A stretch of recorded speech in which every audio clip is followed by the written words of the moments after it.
Ibu dua anak ini justru mangkir dari panggilan penyidik Bareskrim Polri Senin kemarin.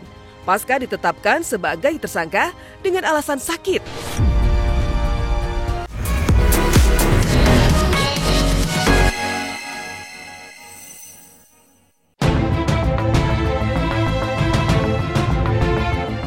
Inilah babak baru dari perseteruan panas dan panjang antara LM dan RK. Ya, pasca resmi ditetapkan sebagai tersangka dugaan pencemaran nama baik terhadap mantan Gubernur Jawa Barat, mantan model majalah dewasa LM justru pamer aktivitasnya di media sosial. Ya, selain pamer kegiatannya melakukan perawatan diri di salon, Lisa juga mengumumkan dirinya yang telah rujuk dengan Doris Setiawan, sang suami, sambil memamerkan buku nikahnya dan tampil mesra. Ada apa dengan Lisa yang tiba-tiba justru rujuk pasca ditetapkan sebagai tersangka? Padahal di saat yang nyaris bersamaan, ibu dua anak ini justru mangkir dari panggilan penyidik Bareskrim Polri Senin kemarin. Pasca ditetapkan sebagai tersangka dengan alasan sakit. Benarkah LM menghindari pemeriksaan lantaran tidak menyangka jika dirinya secepat itu ditetapkan sebagai tersangka? Bagaimana pula reaksi dari pihak RK? Dalam tema kuku rujuk, ya. Simpanan no, rujuk yes.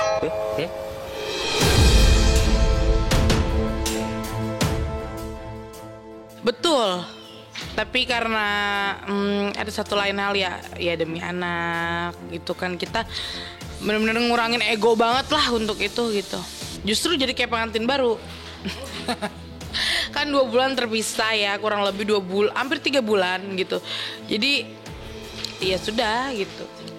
Dorongan dari keluarga juga sih gitu. Ya pokoknya doain aja lah Mbak yang baik-baik.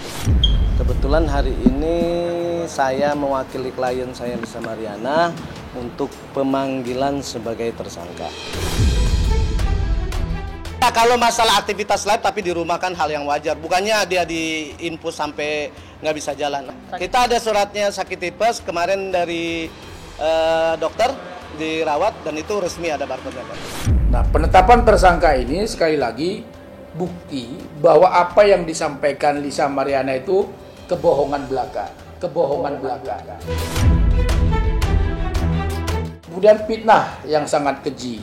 Kalau hari ini Lisa Mariana tidak hadir, sekali lagi ya kami sangat menyayangkan. Harusnya kooperatif untuk dipanggil sebagai tersangka. Ingat bahwa penyidik juga punya hak secara hukum untuk menangkap. Ya makanya kan kalau misalkan terkait hukum, aku nggak mau berstatement apapun di sini, takut blunder, mendingan langsung tanya ke pihakku begitu. Kabar penetapan LM sebagai tersangka ternyata telah sampai pula di telinga Barbie Kumalasari, sahabatnya. Barbie sendiri mengakui ia sudah menduga jika sahabatnya itu akan ditetapkan sebagai tersangka terkait laporan RK tersebut. Apa alasannya? Di sisi lain, selain menepis tudingan LM halu, kuasa hukum Lisa pun tetap bersikeras adanya hubungan spesial di masa lalu antara LM dengan mantan Gubernur Jawa Barat itu. Meski hasil tes DNA bukanlah ayah biologis dari Putri Lisa. Ya sudah, dari awal itu kan dari sebelum di tes DNA juga saya sudah bilang selesaikan aja kasusnya. Jangan sampai berlarut jadi panjang karena ini akan membahayakan kamu sendiri.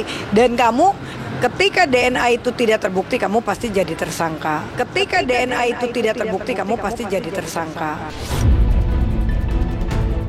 Ya, karena ini kan berperjalanan masalah pencemaran nama baik, ini pencemaran nama baik siapa?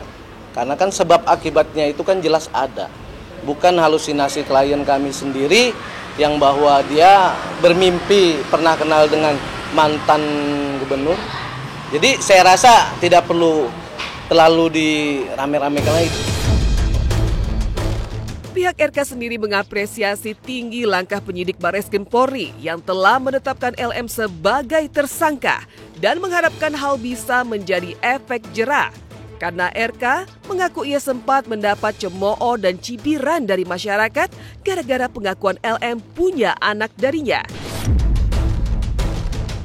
Tapi benarkah RK menduga bahwa LM sebenarnya sudah menyerah dan mengulur-ulur pemeriksaan karena sudah tak ada harapan untuk lolos dari jerat hukum?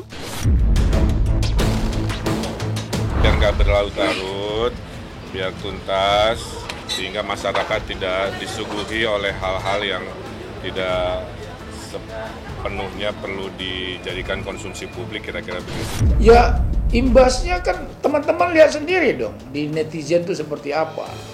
Kan begitu, ya cemoohan dari masyarakat, ya kan begitu, cibiran, kan begitu. Tentu kami mengapresiasi langkah yang diambil tegas oleh pihak Barreskrim Mabes Polri, penetapan tersangka kepada Lisa Mariana.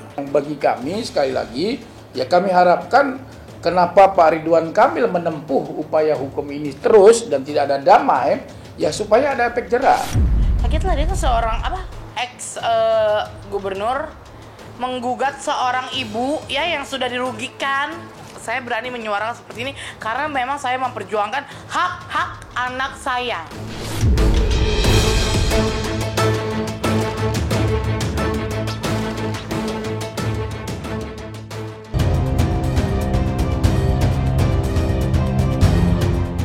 Pemirsa Silet, jika Lisa Mariana rujuk, berbanding terbalik, sidang mediasi perceraian antara aktor Eza Gionino dan Meza Aulia Korita kembali digelar di Pengadilan Agama Cibinong kemarin.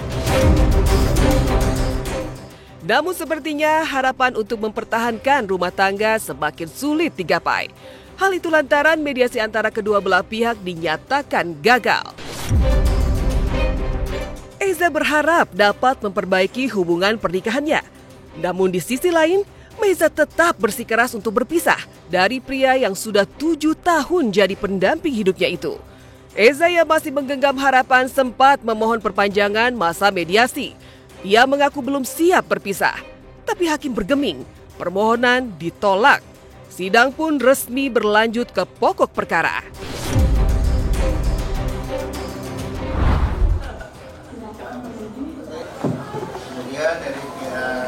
Dan akhirnya saya juga udah ngobrol juga sama Mas Raka untuk cobalah gitu kita komunikasikan dengan pengadilan. Coba untuk mediasi ini diperpanjang selama 1 bulan ke depan. Karena kan sudah dikuasakan juga kita, prinsipal itu hadir pada saat mediasi saja. Selebihnya itu memang kuasa hukum yang hadir di persidangan gitu. Di balik berbagai lika-liku di ruang sidang, tersimpan rindu yang tak terbendung. Eza bahkan sampai terbang ke Medan demi menjenguk buah hatinya yang sedang sakit. Suhu tubuh salah satu anaknya yang sangat tinggi membuat Eza tak kuasa menahan naluri seorang ayah. Ia pun langsung datang dengan cinta, menunjukkan perhatian yang begitu luar biasa. Bahkan Eza masih mengakui cintanya kepada sang istri. Tak ada dendam. Yang ada hanya harapan untuk dapat kembali bersama-sama.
Meski sempat berpikir untuk memperjuangkan hak asuh, Eza akhirnya memilih jalan damai.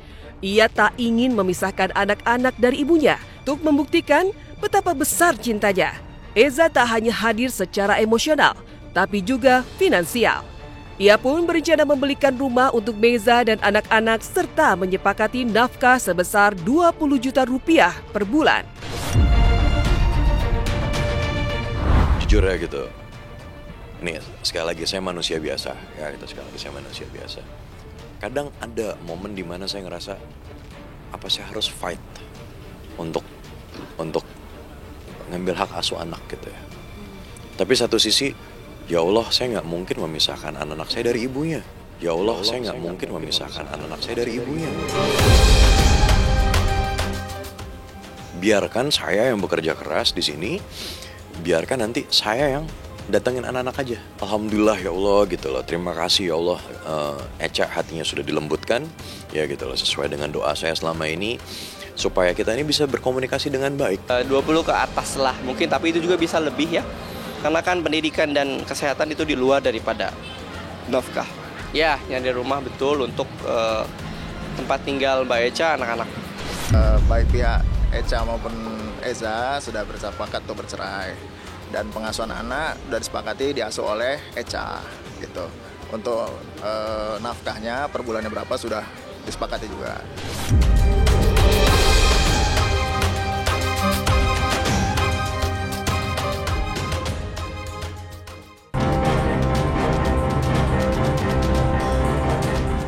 Menepikan gagalnya mediasi antara Eza, Gionino, dan Meza, sang istri, inilah kabar mengejutkan dari Ayu Khairun Nurisa.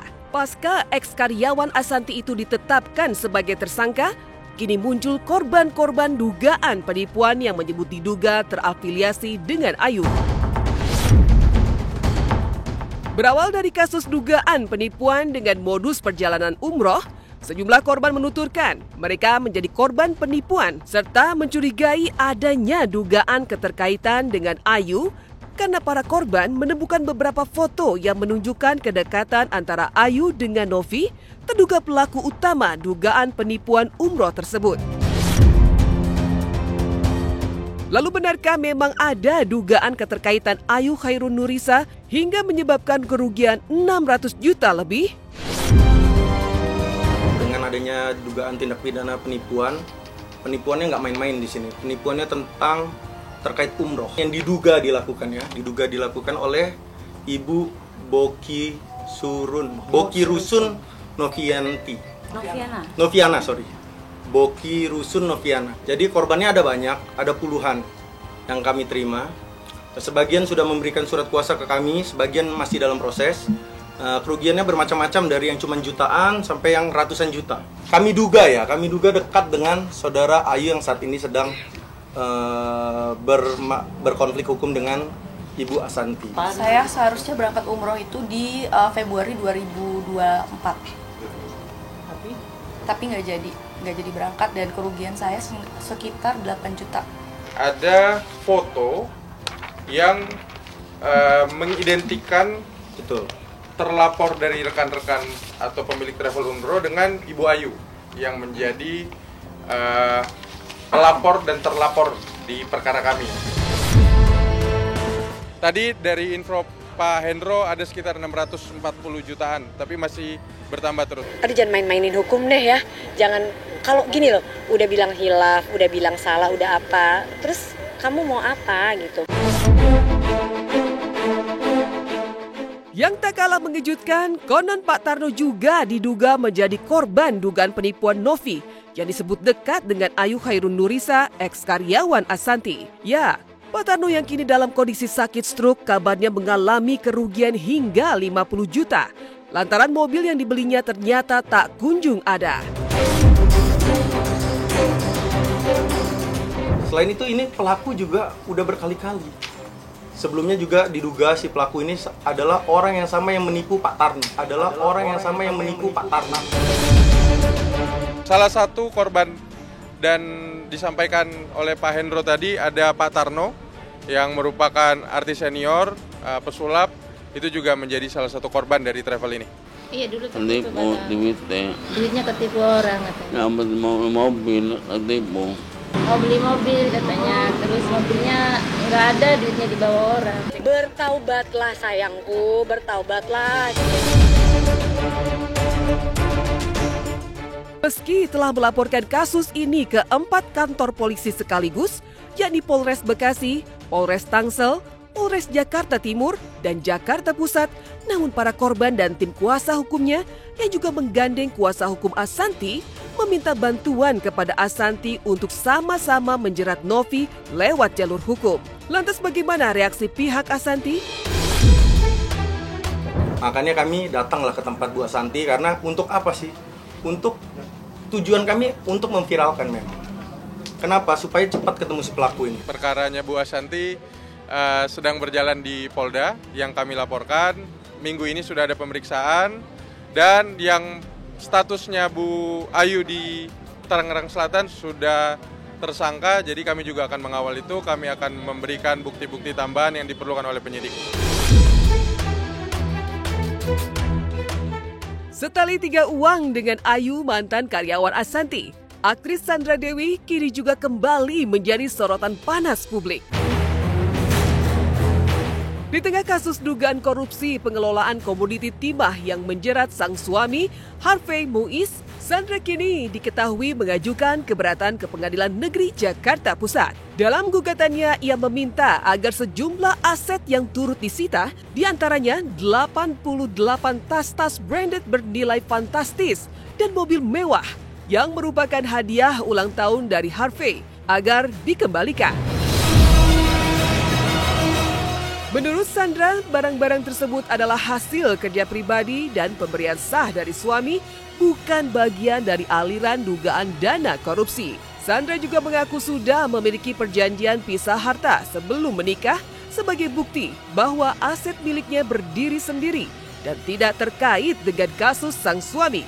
Aksi Sandra Dewi ini pun langsung jadi sorotan dan menuai hujatan warganet.